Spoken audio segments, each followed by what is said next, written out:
تو نے اعتراض تو کیا ہوگا لیکن تو نے کردار کو نہیں دیکھا. اور میں خدا کی قسم اٹھا کے کہہ رہا ہوں جب پاکستان کے بالکل پاکستان کے ہمسائے ملک افغانستان میں اور روس آیا تھا، افغانستان کے لیے نہیں آیا، وہ تو تیرے پاکستان کے گرم پانیوں کے لیے آیا تھا. روس کو روکنے والے اور ٹینکوں کے نیچے روم دیے گئے یہ علماء دیوبند ہی تھے جن نے روس کے ساتھ ٹکڑے کر دیے لیکن تیرے ملک کو بچا لیا ہے. پھر اب جب دوبارہ اس پہ امریکہ نے کیا ہے آج بھی دفاع کرنے والے اور تجھے علماء دیوبند ہی نظر آتے ہیں. میں بتا یہ رہا تھا انگریز مٹانے کے لیے ہندوستان میں پہنچا تو وہاں بھی کھڑے دیوبند والے نظر آتے ہیں. کون نہیں جانتا ادھر قادیانی آتا ہے جس بے ایمان نے انگریز کو کہا تھا کہ میں نے جہاد کے خلاف اتنی کتابیں لکھی ہیں 50 الماریاں بھر دی جائیں گی. کون نہیں جانتا محمد حسین بٹالوی نظر آتا ہے جس نے الاقتصاد کی مسائل جہاد لکھی ہے اور فتویٰ جہاد کے حرام ہونے کا دے دیا ہے. کون نہیں جانتا اہل بدعت کا امام نظر آتا ہے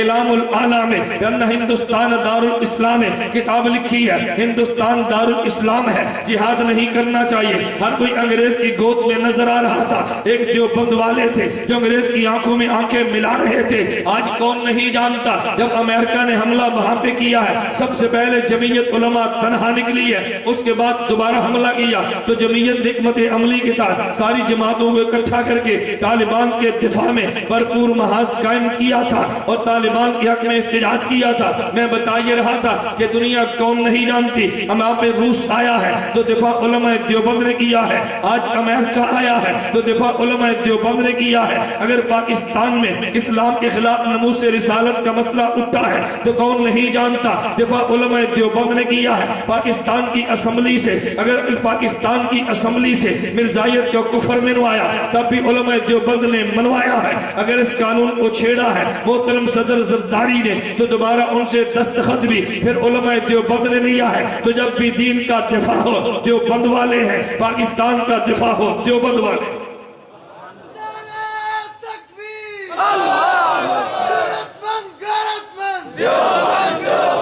اسلام کا دفاع ہو تو دیوبند والے ہیں، پاکستان کا دفاع ہو تو دیوبند والے ہیں، مدارس کا دفاع ہو تو دیوبند والے ہیں. تو جب بھی یہ نکلے ہیں علماء دیوبند نکلے ہیں. اور میں ایک نکتے کی بات کہتا ہوں کبھی تم نے غور کیا تم پورے پاکستان میں شہید ہونے والے علماء کی تعداد کو دیکھ لو تجھے علماء دیوبند شہید ہوتے نظر آئیں گے لیکن اس کے برعکس کبھی تم نے دیکھا اپنی جان پہ کھیلتے ہیں لیکن ابھی تک قانون سے ٹکرائے بھی نہیں ہے اپنی جان پہ کھیل گئے ہیں. تیرے ملک کے امن کو پھر بھی سنبھالا ہے. لوگ کبھی پوچھتے ہیں یار تمہارے علماء شہید بھی ہوتے ہیں تو تم مقابلے میں گنے لے کر میدان میں نکل کیوں نہیں جاتے؟ یہاں پہ تم گولیاں شروع کر کیوں نہیں دیتے؟ دیوبند والوں کا نقطہ نظر سمجھنا. دیوبند والوں نے کہا ہم نے پاکستان بنایا ہے تو ہم ہی نے پاکستان بچانا ہے. بنانے والا اپنی جان کو دے دیتا ہے ٹکڑے نہیں ہونے دیتا. اگر ہمیں ٹکڑے ہونے کا خدشہ نہ ہوتا اپنے علماء کا انتقام لینا حکومت سے کیا مشکل تھا. لیکن اب بھی خاموش کھڑے ہیں اپنی جوانیاں قربان کر رہے ہیں.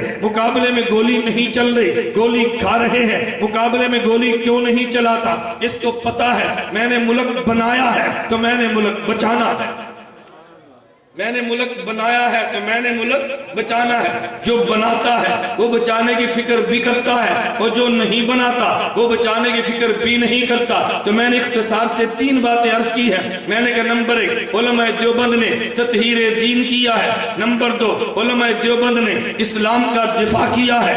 نمبر 3 علماء دیوبند نے تیرے ملک کی سرحدات کا دفاع کیا ہے. میں آخری بات کہتا ہوں ایک تیرے ملک کی جغرافیائی سرحدیں ہیں ایک تیرے ملک کی نظریاتی سرحدیں. توجہ رکھنا ایک تیرے ملک کی جغرافیائی سرحدیں ہیں ایک تیرے ملک کی نظریاتی سرحدیں ہیں. تو جغرافیائی سرحد کے محافظ کو فوجی کہتے ہیں اور نظریاتی سرحد کے محافظ کو مناظر اور عالم کہتے ہیں. جب جغرافیائی سرحدوں پہ حملہ ہو تو پھر فائرنگ فوجی کرتا ہے اور جب نظریاتی سرحدات پہ حملہ ہو تو پھر فائرنگ مناظر کرتا ہے. فوجی کی فائرنگ کو